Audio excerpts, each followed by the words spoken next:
and welcome back. First things first, yes, I do have glasses. Evidently, I was blind, so I'm glad that I have these now because it was really bad. Now that I'm wearing them, I can definitely see how blind I was. So yeah, get used to this look because with quarantine, I have no idea if I'll be able to even get contacts at this point. So right now we're just doing the glasses.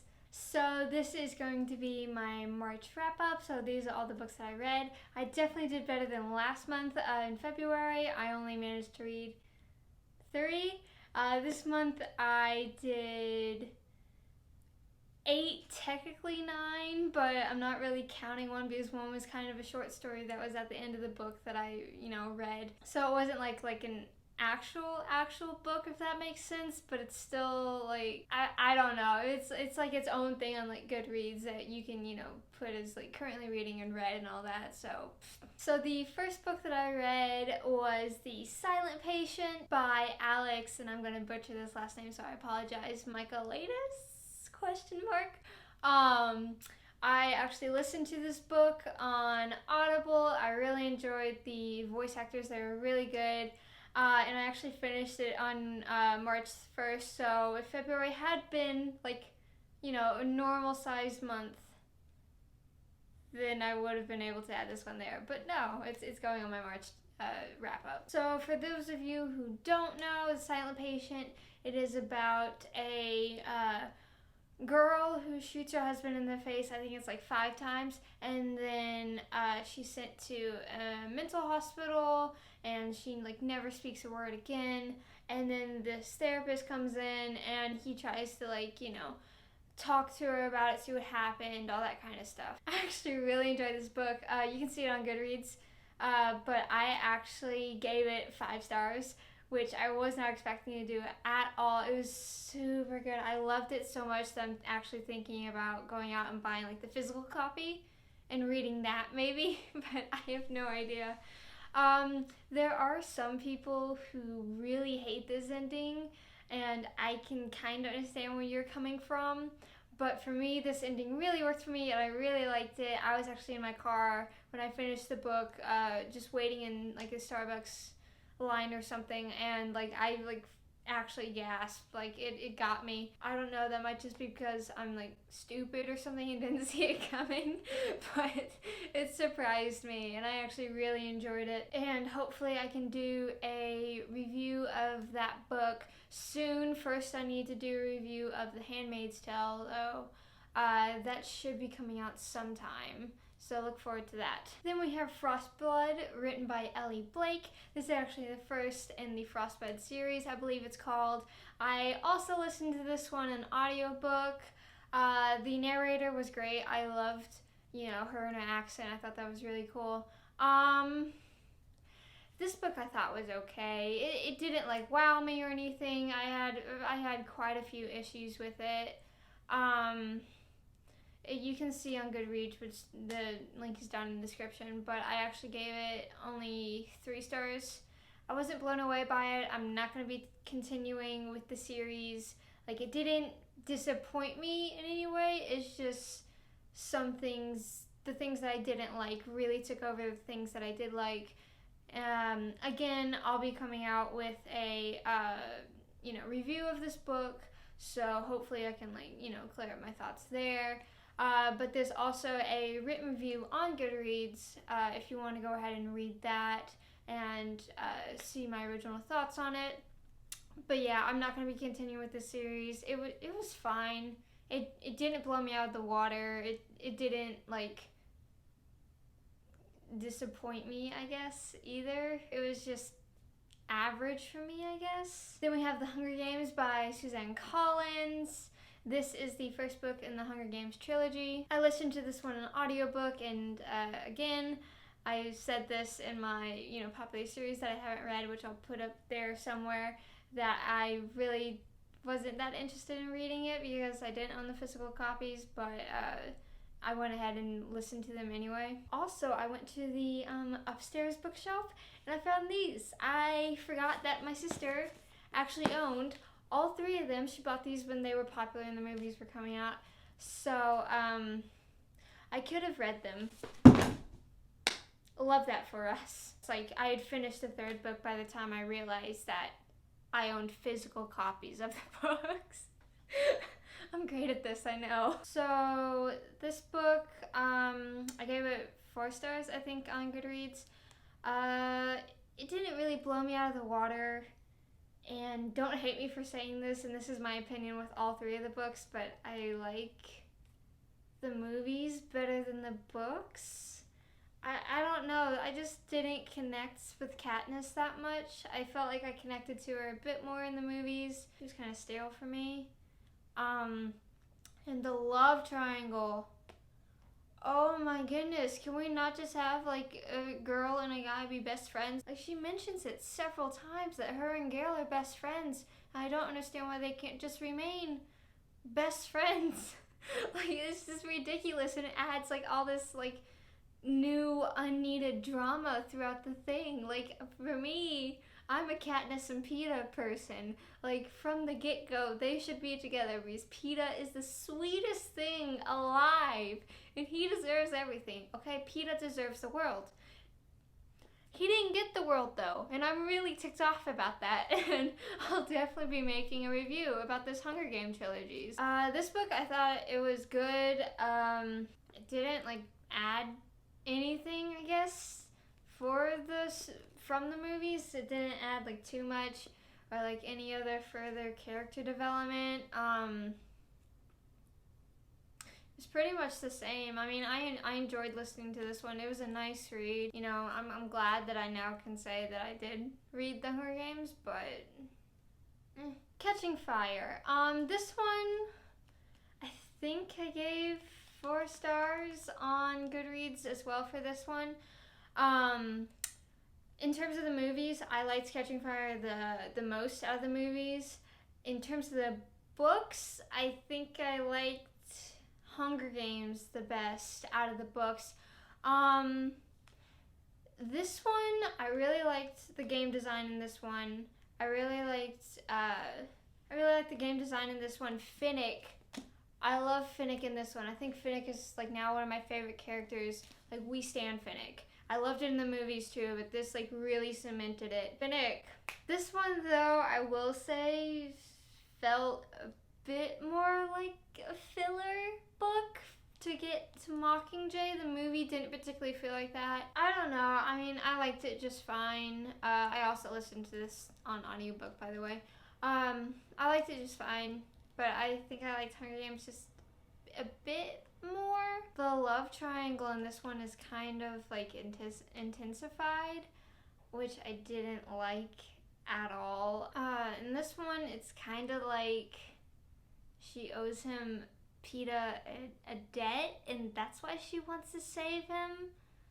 And in this one also, she kind of never makes, like, she kind of begins to toy with like both Gale and Peeta, and I just didn't like that. Like, yeah, I am a Peeta fan, but still, like, she was like toying with the both of them. I'm like, honey, just choose. I'm like, my goodness, just stop.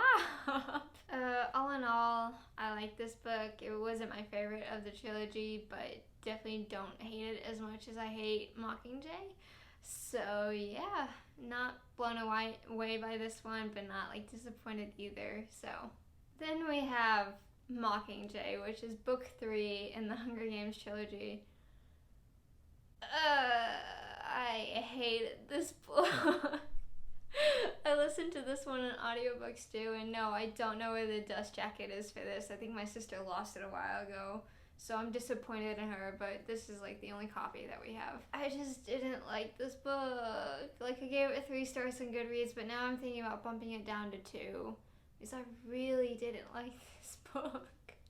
And I'll go deeper into it, like, when I eventually do the reviews of these, but oh my goodness, like, the love triangle, and like, there's not really like real action in it. It's like we're watching her pretend there to be action and coin. Like, I don't understand. Like, President Snow in the Capitol was a big enough, force in the first 2. Like, they were threatening enough. I don't understand why they had to make Coin a bad guy, too. Like, it was just too much. It was just too much. I didn't like this. Like, this was not the finale that the other two books were, you know, making this out to be. Like, I'm highly disappointed in it. And, like, I hated the movies, too. Like, there were things in this that I forgot happened because I just zoned out of the movies. So yeah, there were some things that, like, you know, the other two I remember, like, scene for scene in the movies. This one, like, there were things in here that I forgot happened in the movies, so there was more of, like, a plot twist, I guess you could say. But, like, still, I wasn't blown away by it, and now I really don't want to read the prequel that she's making. I still don't know the name of it. It's like Snakes and Songbirds or something like that. Like, I just, no. I think this month, this was the most disappointing book that I read. I think I enjoyed, like, every other book on my March list except for this one. So, I don't even know. We have Siege and Storm by Lee Bardugo. This is actually the second book in the Grisa trilogy. This one I think is actually my favorite of the trilogy. I really enjoyed this, and like the darker themes that it brought in, I really liked. Granted, there is a love square in this, not a triangle, a square in this, which really, really, really ticked me off. I think that was the thing that was holding me back from giving it a higher rating. I did give this a 4.5, and I did write a review on it on Goodreads. And I will be reviewing the Grisha trilogy. I wanted to wait till I finished this until I did do a review of it. So now that's done. Hopefully I can get that out to you soon. Yeah, this one was my favorite. Nikolai, he is my favorite character in here. I loved him. I'm not going to spoil anything for you. The man is amazing. Like, I loved him. I just wish that the relationship set up between, you know, him and Elena had been more of like a friendship or something else like that. Like, I wish that there wasn't another person brought in. Yeah, I just loved him all around. Loved him. The Darkling wasn't in this book as much as Shadow and Bone, but that's kind of to be expected though. The scenes that he was in, I loved. I still love the Darkling, still one of my favorite characters. I liked his new power, and this isn't a spoiler because he gets it in like the beginning of the book, and like the character development that they did with him, it was really nice and I really enjoyed it. Yeah, overall this is a really solid book. My favorite of the trilogy, and I love it. Then we have Rune and Rising. This is the third book in the Grisha trilogy. This is also the final book in that trilogy. I like this book a lot. It's not my favorite. I don't like the way that it opens or anything like that. But, you know, towards the middle and towards the end, I liked it a lot more. I'm not going to go too in depth about my thoughts about it because I am planning to do reviews about it. I don't want to say everything that I have to say here. But the ending, I'm still grasping the ending here. I liked it. I give it 4 stars. You know, the entire trilogy, like the lowest rating that I did give it was a 4 star. So I actually really enjoyed this trilogy. But yeah, overall I liked it, and deeper thoughts to come in the future, I guess. And then within the Rune and Rising book, there is a short story. It's called The Demon in the Woods. This is actually like the Darkling's story. It gives him, you know, a little background and all that. I actually really enjoyed this. I just read it simply after I read, you know, this book. I actually really liked it, and it, you know, furthered his character. This was the one that I was like saying that like you could count as one of my read books, but at the same time it's like not, you know, a book, but it is its own thing on Goodreads. But yeah, I really like this, and I kind of wish that this had been in the original trilogy to help, like, you know, further his character, and it didn't have to be a short story. I do understand why she did what she did though.